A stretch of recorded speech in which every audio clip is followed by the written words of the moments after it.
ইসলামের বিধান অনুযায়ী 4টি কালেমা ও 2টি ঈমান।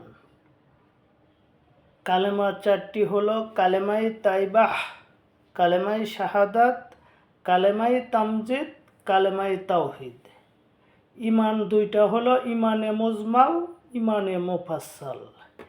এই ভিডিওতে আমি 2টি কালেমা বলবো। কালেমায়ে তাইবাহ, লা ইলাহা ইল্লাল্লাহু মুহাম্মাদুর রাসূলুল্লাহ সাল্লাল্লাহু আলাইহি ওয়াসাল্লাম। আল্লাহ ছাড়া কোনো মাবুদ নাই। হযরত মুহাম্মদ সাল্লাল্লাহু আলাইহি ওয়াসাল্লাম আল্লাহর প্রেরিত রাসূল।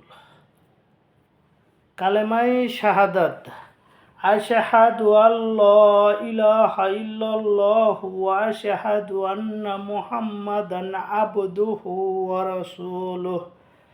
আমি সাক্ষ্য দিচ্ছি যে আল্লাহ ছাড়া কোনো উপাস্য নেই, তিনি এক, তার কোনো শরীক নাই। আমি আরও সাক্ষ্য দিচ্ছি যে হযরত মুহাম্মদ সাল্লাল্লাহু আলাইহি সাল্লাম আল্লাহর প্রেরিত রাসূল।